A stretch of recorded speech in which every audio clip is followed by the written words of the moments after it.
Es un barco virado boca abajo, ¿eh? Hay gente ahí, ¿eh? Eran los momentos de tensión que se vivían en el interior del Fast Ferry de la naviera Armas, que colisionaba esta tarde con una pontona cargada con un contenedor. 3 personas cayeron al mar y han sido trasladadas hasta el hospital de Gran Canaria Dr. Negrín. Los 3 heridos leves son los ocupantes de esa embarcación rescatados por Salvamento Marítimo. No hay que lamentar más daños personales entre el pasaje del ferry, salvo algún que otro ataque de ansiedad. El barco realizaba la travesía entre Las Palmas de Gran Canaria y Santa Cruz de Tenerife. Un ruido espantoso, me despertó y cuando giro atrás pues veo como un container, un trozo grande, inmenso de metal, y luego me enteré realmente que era un barco que habíamos pillado y que había gente cogida, y eso fue para mí súper impresionante. Bueno, lo acaban de escuchar. Muy buenas noches a todos. Es el testimonio de algunos de los 150 pasajeros y tripulación que iban a bordo de ese Fast Ferry de la naviera Armas. Todo ocurrió sobre las 4:30. Ahora los buzos van a determinar el alcance de la avería. ¿Qué tal? Muy buenas noches. Eso sí, los pasajeros pudieron salir del barco con sus propios vehículos, pero Malolé Aguilar, se vivieron momentos de mucho nerviosismo. Sí, después de una tarde de sobresaltos, Paco, Fátima, buenas noches. La mejor noticia que podemos dar ahora es que todo el pasaje del Alborán se encuentra ya rumbo Santa Cruz de Tenerife. En total, 150 personas entre pasaje y tripulación que fueron testigos de cómo el barco de la compañía Armas colisionaba con otra pequeña embarcación. 3 personas fueron rescatadas del mar, 3 personas que se encuentran ya en el hospital de Gran Canaria Dr. Negrín. Afortunadamente, el incidente no dejó ningún herido de gravedad y hasta ahora ya podemos decir que tanto la terminal de la compañía Armas como este muelle Nelson Mandela han recuperado la normalidad. El Fast Ferry Alborán de naviera Armas salía sobre las 4 de la tarde del puerto de La Luz con destino a Santa Cruz de Tenerife. Cuando se encontraba a 5 millas de la costa de Bañadero se escuchó un fuerte estruendo. Primero pensamos que era que se había abierto y se habían caído contenedores de coche, pero nos fijamos y vimos un contenedor, nos pareció un contenedor virado y hasta una persona me pareció haber visto. Salvamento Marítimo activó sus dispositivos de rescate y ordenó al capitán del buque que regresase a puerto. Interesaría que fueran a la zona porque la otra embarcación es la más afectada. Por lo menos 10 chalecos salvavidas había en el agua. Había como unos 10 chalecos salvavidas aproximados. Finalmente se trataba de un contenedor y una embarcación semi-hundida con 3 tripulantes. Cuando giro atrás pues veo como un container, un trozo grande, inmenso de metal, y luego me enteré realmente que era un barco que habíamos pillado y que había gente cogida, y eso fue para mí súper impresionante. Quedaron a la deriva hasta que Salvamento Marítimo los rescató. Fueron trasladados al hospital Dr. Negrín con heridas leves y todos se encuentran bien. Mientras el barco de naviera Armas regresó a Las Palmas de Gran Canaria en este estado, escorado y con espacios inundados. Mucho nervio, la verdad no lo esperábamos ninguno. Las alrededor de 150 personas afectadas fueron reubicadas en otro barco. Y como ya es habitual, cada vez que ocurre algo así, un incidente de estas características, en cuestión de minutos comenzaron a circular por las redes los primeros vídeos y las primeras fotografías. Hay que decir que la imagen de este buque, de este catamarán con capacidad para 800 personas, visiblemente escorado entrando por la bahía de Las Palmas de Gran Canaria, captó la atención de muchos ciudadanos, no solo desde dentro del puerto, también desde otros puntos de la ciudad. Así lo vivieron desde el interior del ferry los 129 pasajeros y la tripulación. Es un barco virado boca abajo, ¿eh? Hay gente ahí, ¿eh? Minutos de incertidumbre e inquietud por no saber exactamente lo que había sucedido. Primero con la ola venía moviéndose, venía vibrando, ¿no? Porque a veces caía, el mar estaba más o menos bueno, pero después ya hubo una vibración que no era normal. Estaba en el baño y yo creo que tendrán que cambiar el cristal porque en el momento del estruendo yo me estaba lavando las manos y se me venía el cristal encima, o era el rollo del ruido y del choque que sentí que el cristal se me venía encima y metí las manos, ¿no? Y tras apenas una hora de travesía, el pasaje regresa a tierra, a la terminal de la compañía en Las Palmas de Gran Canaria.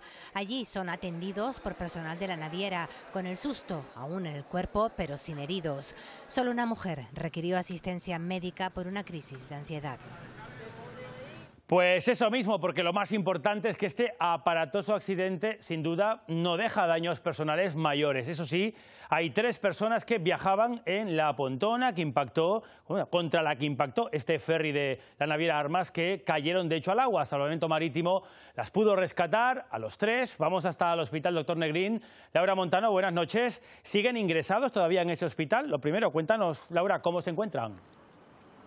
Sí, buenas noches. Esos 3 tripulantes que cayeron al agua fueron evacuados en helicóptero hasta este hospital Dr. Negrín de la capital Gran Canaria. Uno de ellos se encuentra en perfecto estado de salud y los otros 2 resultaron heridos de carácter leve. Uno de ellos, un hombre de 40 años, sufrió heridas en una pierna, mientras que el otro, a su llegada al hospital, presentaba signos de hipotermia de carácter leve. Como decimos, continúan recuperándose de sus heridas en este centro hospitalario. Además, el 112 tuvo que atender a otras 2 personas por crisis de ansiedad en el mismo muelle y nada más desembarcar del barco de Armas en el que viajaban. Afortunadamente todo ha quedado en un gran susto y no ha habido que lamentar más daños personales.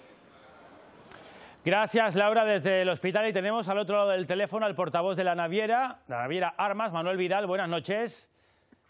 Buenas noches. Bueno, Manuel, cuéntenos cuál es la situación y, sobre todo, bueno, qué es lo que ha ocurrido realmente a bordo, porque muchos se preguntan qué ha pasado en el barco para que un fast ferry de estas dimensiones pueda colisionar, ¿no?, con un barco tan pequeño y se lo cruce en su camino. Bueno, hay que determinar si al final colisionó o no. Eso es lo que tienen que determinar las autoridades marítimas, porque según la versión del capitán, cuando llegó ya había restos de barcos allí. Entonces, eso es lo que hay que determinar ahora y por qué estaban esos barcos ahí y en qué circunstancias.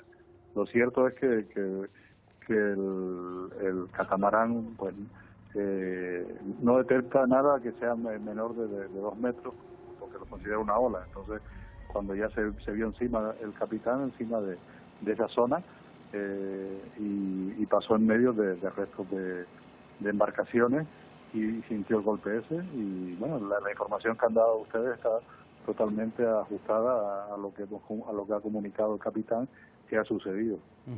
Hemos visto incluso cómo llegaba ese barco al muelle de regreso a Las Palmas de Gran Canaria, sí, totalmente escorado. Le pregunto por la situación de, bueno, el pasaje hemos dicho que sanos y salvos, pero la mercancía, los vehículos también. Sí. Sí. ¿No ha habido ninguna zona del barco que se haya visto inundada por este accidente? No, el capitán actuó como tenía que hacer, avisando a Salvamento Marítimo. Salvamento Marítimo le dio las instrucciones pertinentes en este caso, que volviera a puerto, porque el barco en la situación que se encontraba pues corría peligro a lo mejor para los tripulantes y pasajeros, y entonces pues eso es lo primero, la seguridad primero de los pasajeros y de los tripulantes, por supuesto, y entonces ahora el barco tendrá que entrar en el astillero y repararse, porque la avería ha sido importante. Se veía así una avería importante y a eso voy y con eso terminamos. Ya hay alternativas para el pasaje que ha podido continuar su viaje, me lo confirma usted, y le pregunto también sobre todo por aquellos que tenían billete comprado ya para las próximas horas y que pensaban utilizar este transporte. No sé yo si se va a ver afectada la ruta Las Palmas de Gran Canaria, Santa Cruz de Tenerife en los próximos días. Bueno, tendremos un barco menos porque pero tenemos otros barcos. Hay servicios convencionales de varios barcos y con numerosas salidas al día, o sea que ahí hay suficiente, el servicio no se interrumpe ni mucho menos. Pues muchas gracias, Manuel Vidal, portavoz de la naviera Armas, por atender nuestra llamada. Muchas gracias, doctor. Los accidentes marítimos en Canarias han protagonizado la primera y la segunda década de este siglo. Desde el año 2000 han ocurrido de forma continuada incidentes en las rutas Las Palmas de Gran Canaria, Tenerife, La Palma y La Gomera. El primer accidente de este siglo se remonta al año 2000. El volcán de Tauro colisionó en el puerto de Morrojable, en Fuerteventura, con 390 pasajeros. También el volcán de Tacande chocó en 2005 contra unas rocas, casi a la deriva, a 3 millas de Los Cristianos. Las 2 cámaras de flotación evitaron que se hundiera. En 2008 el cortocircuito de un camión provocó un incendio en el volcán de Taburiente. Cubría la ruta Los Cristianos, La Gomera y La Palma. Viajaban 300 pasajeros. El barco consiguió llegar al puerto de Los Cristianos. En 2014 el volcán de Taburiente sufrió otro incidente cuando se incendió un camión en una de sus bodegas. El barco navegaba entre La Gomera y Tenerife. Un año antes rompió la pasarela del puerto de Melilla. También el volcán de Tamasite chocó el año pasado contra el espigón del muelle Vela Esfinge en el puerto Belalúzid de Las Palmas. El accidente ocurrió a los 13 minutos de tomar rumbo hacia la capital tinerfeña. Bueno, pues hasta aquí lo acontecido con este accidente naval. Volveremos antes de terminar el informativo para recapitular sobre todo y conocer la última hora por si hubiese ocurrido algo, sobre todo desde el Hospital Dr. Negrín, donde están estas 3 personas heridas. Más cosas, tragedia es la que nos llega, noticia trágica desde La Palma, porque esta tarde ha muerto un ciclista tras ser atropellado, Javier Sánchez, en la zona de Las Manchas. Cuéntanos. Poco se pudo hacer por salvar la vida de este ciclista que fue trasladado por los servicios de emergencia al Hospital General de La Palma, donde se confirmó su fallecimiento. El lugar del accidente fue la carretera de Las Manchas, que une los municipios de Los Llanos de Aridane y El Paso con el municipio de Fuencaliente, un lugar muy transitado por ciclistas. El vehículo perdió el control, atropelló a estas 2 personas para posteriormente chocar contra un muro y volcar el vehículo. Otras 2 personas fueron trasladadas al Hospital General, el propio conductor del vehículo y también el otro ciclista afectado, ambos con heridas leves. Gracias, Javier. Y este jueves se ha aprobado el Real Decreto por el que los bancos tendrán que pagar el impuesto de los actos jurídicos documentados cuando se firme una hipoteca. El Consejo de Ministros y Ministras ha adoptado esta decisión 2 días después de que el Tribunal Supremo eximiera a los bancos del pago de este impuesto. Una sentencia controvertida, según el Gobierno, que afecta a millones de ciudadanos. A 18 de... por automático. Y más noticias porque el presupuesto de Canarias para el próximo año continúa desgranándose con detalle por áreas en el Parlamento y le ha tocado a una de las consejerías que más fondos acumula. 3.000 millones de euros, el más alto de toda la historia de la sanidad en Canarias. El consejero dice que con ese dinero se quiere mejorar la sanidad trabajando en materia de prevención y detección precoz, pero el objetivo prioritario es reducir las listas de espera. Para ello se ha anunciado que se va a contratar a más personal. Para los grupos que apoyan al Gobierno, el presupuesto ayudará a conseguir mejoras, mientras que para la oposición el presupuesto en materia sanitaria no crece lo suficiente.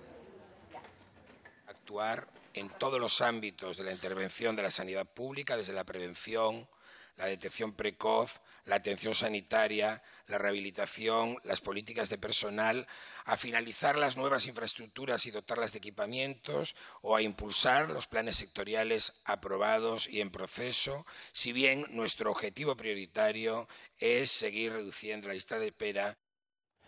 Y a esta hora de la noche, en el Auditorio Adán Martín de Santa Cruz de Tenerife, se está celebrando la entrega de los premios Redacción Médica a la Sanidad de Canarias, unos galardones que se entregan, Ana Albendín, por primera vez aquí en Canarias.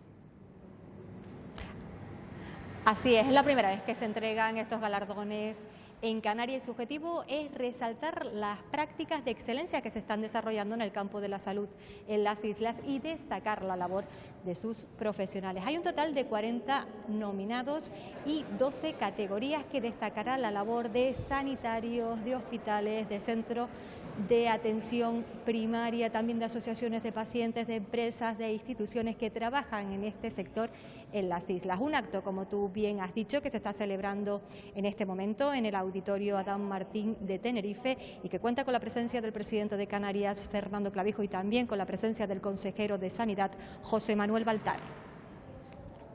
Muchas gracias, Ana. Y el Cabildo de Fuerteventura, que ha declarado la situación de emergencia humanitaria tras el repunte en la llegada de pateras con menores a bordo a la isla. María Asensio, eso en las últimas semanas, María. Sí, en un pleno extraordinario y de urgencia celebrado este mediodía se ha aprobado con 17 votos a favor y 3 abstenciones la declaración de situación de emergencia humanitaria en la isla. De este modo se pretende dar respuesta directa y solvente a la atención de menores inmigrantes no acompañados tras la llegada masiva de pateras desde el pasado 27 de octubre con 28 menores que superan el cupo de 24 que el Gobierno de Canarias asignó a Fuerteventura en el año 2002. También en el pleno de hoy Coalición Canaria ha presentado una moción como rechazo a las maniobras que el Ejército prevé realizar durante este mes de noviembre. Piden al Ministerio de Defensa diálogo y que estos ejercicios militares se realicen en las zonas acotadas para ello. Que nos va a permitir actuaciones inmediatas en caso de que se produzcan nuevas llegadas de menores emigrantes no acompañados. Los procedimientos administrativos son muy lentos y esto permite actuar con mucha agilidad. En segundo lugar, una moción de rechazo a que el Ministerio de Defensa, teniendo espacios donde hacer las correspondientes prácticas, pues esté utilizando zonas turísticas, zonas habitadas.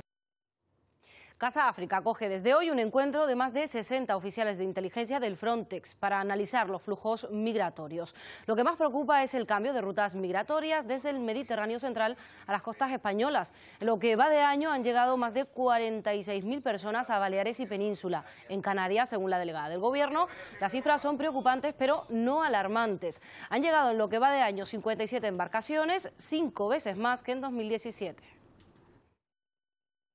Estamos viviendo un repunte de pateras en Canarias y es muy importante esta parte del trabajo que normalmente no se ve y que tiene que ver con el trabajo en los países de origen, de tránsito, el trabajo de información que es clave.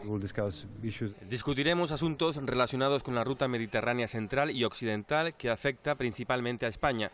También nos enfocaremos en los países de origen o tránsito, particularmente Mali, Nigeria, Marruecos o Libia. Y el Parlamento de Canarias, que rindió esta tarde homenaje póstumo a Juan Carlos Alemán, diputado socialista durante 4 legislaturas, y una figura, Javier Hernández, muy querida en la Cámara Autonómica Canaria. Juan Carlos Alemán fue diputado de este Parlamento de Canarias nada menos que durante 4 legislaturas, desde 1995 hasta 2011. Durante su última etapa, en la 7ª legislatura, fue también vicepresidente de esta Cámara Legislativa. Juan Carlos Alemán tuvo igualmente una amplísima trayectoria dentro del Partido Socialista Canario, del que fue subsecretario general durante una década, entre 1997 y 2007. Toda una vida dedicada a la política y al servicio público, a la que esta tarde se ha rendido homenaje aquí en el Parlamento por parte de las más altas autoridades de Canarias. Una persona auténtica que se conmovía con las cosas sencillas pero valiosas de la vida. Sentía como propio el sufrimiento de otras personas y demostraba su solidaridad con la gente que no era favorecida por el sistema. La audiencia fue el lugar donde culminó su trayectoria profesional y, conscientes de su buen legado, todos los que formamos parte de la Audiencia de Cuentas, consejeros y personal, afrontamos este bonito homenaje como un acto de justicia. Si uno repasa las grandes intervenciones de Juan Carlos Alemán en esta Cámara, detectará rápidamente 3 campos semánticos. Los 2 primeros correspondían a la crítica y a la propuesta, pero la tercera, más llamativamente, es la esperanza. La política, a veces, es dada a decidir con agilidad o sobre la marcha, pero en ocasiones hay que madurar, hay que valorar y, sobre todo, hay que transar, o lo que es lo mismo, hay que acordar. En esto, Juan Carlos fue un maestro. Vamos a quedarnos en Tenerife porque el Cabildo presentaba su presupuesto para el próximo 2019, que asciende a 884 millones de euros. Es un 4% más que lo que está previsto en este presupuesto actual. Es unas cuentas optimistas, según el presidente Carlos Alonso, que están orientadas a la cohesión social, con 400 millones de euros destinados a políticas sociales, la cifra más alta de la historia, según el presidente del Cabildo. Como novedad, este año adelantan su aprobación para el último pleno del año y entrará en vigor el día 2 de enero. El presupuesto de este año 2019 cuenta con una cifra que es un incremento respecto al presupuesto corriente del 2018 de 4,5%, o sea, un incremento, un presupuesto expansivo, con un incremento que coincide con aproximadamente el incremento nominal de la economía de Canarias, para alcanzar la cifra de 884 millones de euros. El Cabildo de Tenerife se reunirá mañana con agentes sociales y económicos para analizar la decisión de AENA de licitar la obra de la terminal del aeropuerto Tenerife Sur y adoptar las medidas oportunas. El candidato del Partido Socialista a la presidencia del Cabildo tinerfeño, Pedro Martín, ha dicho que las obras que ha licitado AENA no es el proyecto que necesita Tenerife. Su partido, dice, está dispuesto a apoyar al Gobierno y al Cabildo para que se construya la segunda pista. Buscar la mejor solución, aunar y conciliar posturas entre Cabildo de Tenerife, sectores sociales, empresariales, en los que podamos opinar todo, pero no solo el que opine el sur, en el que podamos opinar en esta isla sobre cuál es el aeropuerto que queremos de futuro para los próximos años. Comisiones Obreras aquí en Canarias va a denunciar el convenio colectivo del sector tomatero de la provincia de Las Palmas firmado la semana pasada. Aseguran que el salario mínimo no sube de los 750 euros y que las condiciones laborales, a pesar de las subvenciones a las empresas, no han mejorado. Piden por eso al Gobierno de Canarias que actúe para que los beneficios repercutan en el trabajador.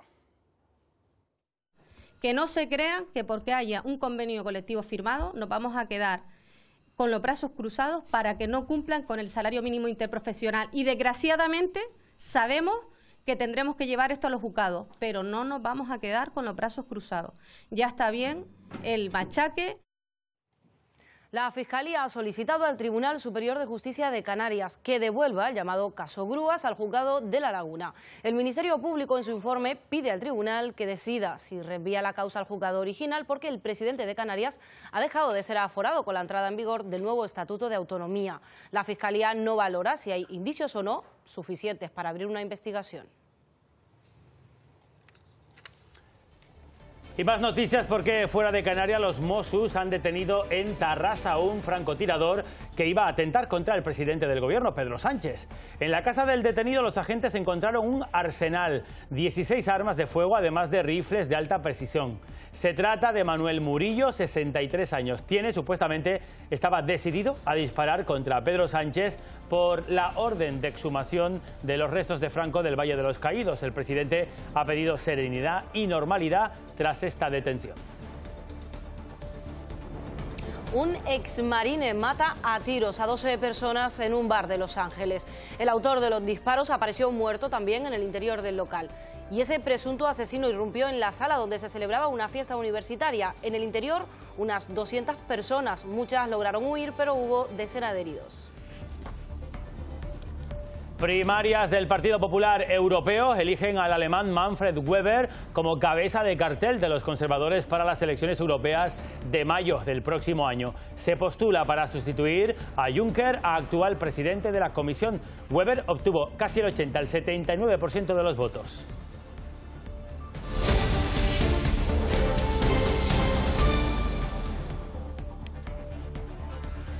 Bueno, y más asuntos, porque ya ha pasado un año y Lidia Enríquez, la madre de la joven asesinada el año pasado en Lomo Magullo, en Telde, en Gran Canaria, ha sido denunciada por la actual pareja del asesino confeso de su hija, según informa el diario La Provincia. La madre, Isaías Santana, difundió en una conocida red social mensajes privados. Sí, en uno de esos mensajes, según la madre de la víctima, se llega a decir incluso que su hija merecía estar muerta. Dice que la única forma que tenía para demostrar el acoso que ha estado sufriendo durante todo este tiempo por parte de amigos y familiares del asesino confeso de su hija era hacer públicas estas conversaciones. Pero además asegura que tanto ella como parte de su familia llevan más de un año siendo intimidados por allegados del agresor. Por otro lado, sin embargo, la pareja de este considera que se ha faltado a su privacidad. De momento, en señal de protesta y para reclamar un mayor amparo institucional, Lidia Enríquez ha aprovechado la vista judicial que tendrá lugar el próximo 14 de noviembre para organizar una manifestación. Gracias, Isaías. Y caos en una de las principales entradas a la capital tinerfeña esta tarde, debido a la marcha convocada por la organización de taxistas Elite Taxi. Largas colas durante las 2 horas que ha durado esta concentración, que ha ido desde el auditorio Adán Martín hasta la rotonda de La Hondura. Con esta medida han querido hacer públicos los problemas que este servicio tiene en Santa Cruz de Tenerife. Piden al ayuntamiento más celeridad para la retirada de licencias y alcanzar así la ratio de taxis acordada, y además exigen la revisión de las tarifas. Lo primero es exigir ya de una vez que se ponga en marcha un sistema eficaz en la retirada de licencias. La segunda es la tarifa. La ordenanza municipal del taxi, hecha por ellos, dice que cada año, a principio de año, hay que revisar las tarifas por, sobre todo, los gastos de explotación del vehículo. Podemos tener algún retraso en la tramitación de algunos expedientes de rescate, pero fruto de las características del colectivo en los que hay que solicitar el cruce de información pues con Hacienda o con la Seguridad Social. Presupuestado para 2019 otros 2 millones de euros de apoyo al colectivo del taxi en materia de rescate. Y atentos también porque mañana hay paros convocados en el tranvía de Tenerife. Será de 7:30 a 9 de la mañana y de 6:30 a 8, con unos servicios mínimos del 75%. Además, hoy hemos conocido que los jóvenes de la provincia de Las Palmas son los más imprudentes al volante de toda España. Así lo revela un estudio realizado por la patronal del seguro. Los menores de 35 años no obtienen muy buena nota en la carretera, suspenden con un 1,81 de media. Son los que más accidentes graves provocan en todo el territorio nacional, aquellos siniestros que se saldan con algún herido o incluso fallecidos. Los conductores de la provincia de Santa Cruz de Tenerife tampoco aprueban, obtienen un 2,63 de puntuación. Y haciendo cuentas, 600 millones de euros. Todo eso ha costado al Consorcio de Compensación de Seguros los daños del tiempo, los daños meteorológicos, bueno, de los temporales de los últimos 20 años aquí en Canarias. Y además solo 3 de ellos se llevaron 3/4 partes de esa cantidad. Las inundaciones de 2002 en Santa Cruz de Tenerife, la tormenta tropical Delta y las fuertes lluvias de 2010 en el municipio tinerfeño del Rosario. En nuestra mente aún tenemos estas imágenes, las inundaciones de 2002 en Santa Cruz de Tenerife que costaron la vida a 8 personas, o las fuertes rachas de viento de hasta 250 km por hora que dejó la tormenta tropical Delta. Estos 2 episodios, unidos a las fuertes lluvias de 2010 en el municipio de Rosario, en Tenerife, suponen los 3 fenómenos meteorológicos más importantes de las últimas 2 décadas en Canarias. Los daños materiales fueron evaluados por casi 88 millones de euros. Una cifra que aumenta hasta los 600 millones de euros si sumamos todos los temporales que han sufrido las islas desde 1996 y que asciende a casi 46.000 siniestros entre inundaciones, embates del mar o el viento. Son datos del estudio realizado por la Cátedra de Reducción de Riesgo de Desastres y el Departamento de Geografía de la Universidad de La Laguna. Que lo normal es que no llueva y cuando llueve, llueve de una manera concentrada, espacial y temporalmente. Nos influye bastante más el mundo templado, porque las borrascas, el alisio, etcétera, nos viene siempre del norte. Gran parte de estos 600 millones de euros en daños fueron costeados por el Consorcio de Compensación de Seguros, una sociedad pública que responde cuando la propiedad dañada no cuenta con un seguro privado. Pues otro consorcio, en este caso el de Seguridad y Emergencias de Lanzarote, está celebrando la Semana de la Prevención, que este año está dedicada a la actuación ante la llegada de lluvias. Para ello se están realizando una serie de charlas, Nuria Turekmani, en distintos centros socioculturales de toda la isla. Nuria. Así es, se trata de una campaña de concienciación para que los ciudadanos sepan actuar y estén prevenidos ante la llegada de lluvias mediante una serie de consejos y de recomendaciones. Entre algunas de estas recomendaciones se encuentran los números de teléfonos a los que tienen que llamar en caso de emergencia, que sería el 112, o en caso de información, que sería el 012. También ante la llegada de lluvias se aconseja revisar las azoteas, tener cargados los teléfonos móviles y tener en casa un pequeño botiquín, linternas, velas o también pilas. Hoy se ha celebrado en el Centro de Mayores de Playa Honda y mañana será a las 6 de la tarde cuando se celebre en el Centro Cívico de Costa Teguise, pero también las asociaciones, grupos que lo deseen pueden solicitar que se les impartan estas charlas en la sede del Centro del Consorcio de Seguridad y Emergencias. El objetivo es que la gente de aquí de la isla conozca un poco una serie de recomendaciones a tener en cuenta en cuanto a los arreglos de sus casas y demás, para que cuando venga una lluvia o venga una inundación o algo así más que se salga fuera de lo normal, para que tenga los menos problemas posibles.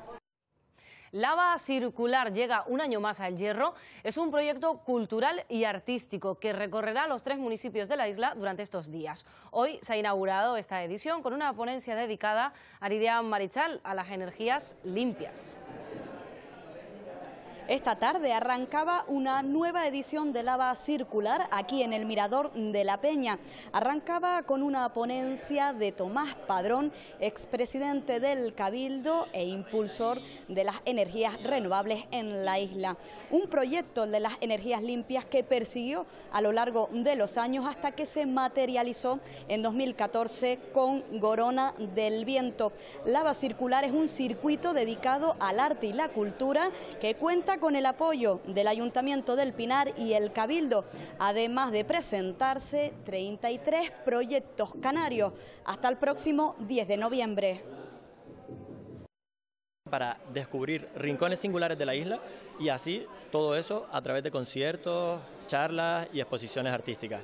Desde el año 81 hasta el año 2014, en un proyecto relevante para la historia del hierro y de Canarias, fueron inconvenientes hasta que pudimos ver la luz. Y el Instituto de Astrofísica de Canarias no va a cerrar la puerta a la llegada del telescopio de 30 metros a La Palma. Las opciones se han reducido, la verdad, porque la Corte Suprema de Hawái ya falló a favor de la construcción. Pero la concentración social que hay en las islas del Pacífico está complicando la decisión final. Hace 3 años se iniciaron las obras de construcción del TMT en Mauna Kea. Poco tiempo duraron debido al rechazo social de la comunidad nativa, que considera el volcán como un lugar sagrado, donde ya están instalados 13 telescopios. Estén ustedes preparados aquí y terminen el proceso de concesión de licencia. Ellos tienen que solicitar formalmente. Hay una serie de pasos pequeños, pero pasos importantes. Y después de eso ya veremos qué ocurre, qué circunstancias se dan en Hawái. La Palma ha quedado fuera, aunque muy presente en la comunidad científica internacional. Ahora, todas las instituciones saben que la isla fue valorada por su calidad de cielo al nivel de Hawái. Y por tanto, se nos abren multitud de posibilidades. Y ahora mismo estoy ya en negociaciones para que otros telescopios no tan grandes pudieran considerar instalarse aquí. El suelo habilitado para el TMT solo lo está para este proyecto, y un cambio para otro telescopio supondría nuevas gestiones administrativas. El Cabildo de La Gomera acogió esta tarde el preestreno del capítulo de El Chef Viajero. Está dedicado este primer capítulo a la isla Gomera. Se emite mañana por la noche. Este proyecto documental impulsado por el Gobierno ha recorrido durante los últimos meses el archipiélago para conocer de primera mano los productos más singulares de la gastronomía canaria. Cocineros de prestigio internacional exponen su sabiduría culinaria a partir de productos locales como el almogrote, la miel de palma o la repostería gomera. Vamos a poner en alza nuestros productos, nuestras mieles, nuestra repostería, nuestros quesos, nuestros vinos, que ya de por sí tienen éxito, pero van a tener mucho más éxito a partir de este programa. Todo lo que sale fuera y vendemos, como es nuestra gastronomía, es un reclamo para este turismo. Bueno, y vayan ustedes preparando ya la purpurina, porque el Carnaval 2019 de Santa Cruz de Tenerife está más cerquita y este jueves se ha firmado el convenio para la retransmisión de los principales actos. Un año más, esta casa, la suya, Radio Televisión Canaria, será la televisión del Carnaval y les va a llevar hasta sus hogares los principales actos de la fiesta más internacional, que oficialmente comienza, apúntenlo, el 1 de febrero. Radio Televisión Canaria volverá a estar presente en el Carnaval de Santa Cruz de Tenerife. El acuerdo se ha formalizado este jueves. Una buena difusión que llegue a todos los carnavaleros de Canarias, a todos los carnavaleros de Santa Cruz, de la isla, que le llegue a todo el mundo, el máximo número de eventos retransmitidos posible. Las dos televisiones públicas se verán también la señal a las televisiones locales.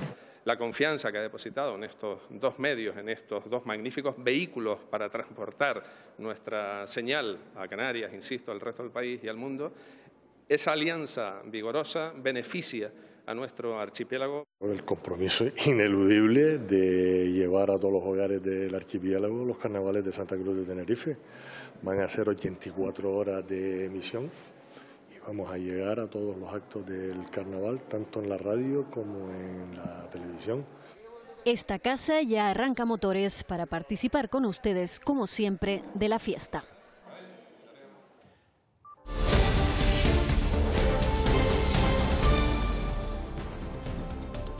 En la agenda deportiva, el Herbalife Gran Canaria, con eso vamos a empezar, pues está jugando partido de la Euroliga. Lo hace en casa, Armando, y en busca de su segunda victoria en competición europea, ¿no? Lo hace frente al EFES en el estadio, en el Gran Canaria, era en este caso, y lo hace frente a un equipo en el que intenta buscar mejorar la imagen que vino ofreciendo en las últimas jornadas el conjunto amarillo.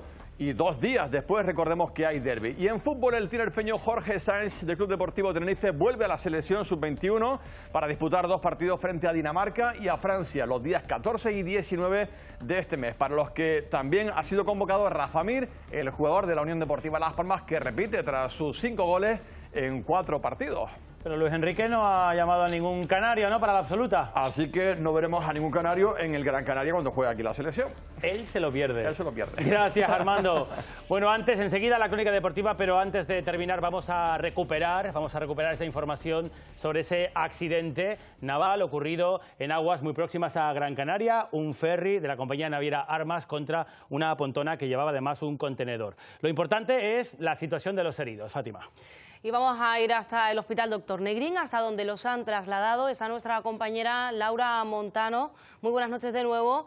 ¿Qué nos puedes contar a estas horas?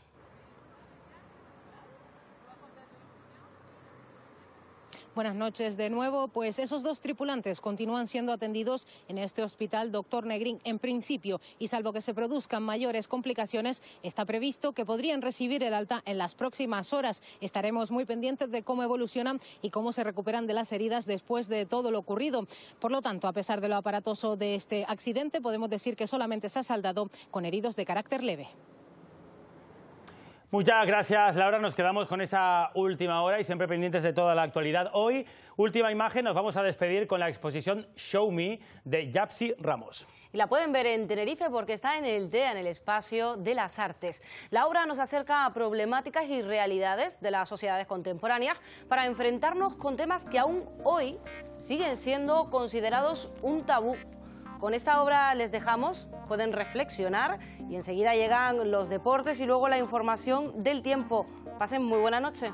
Hasta mañana, descansen. Sean felices.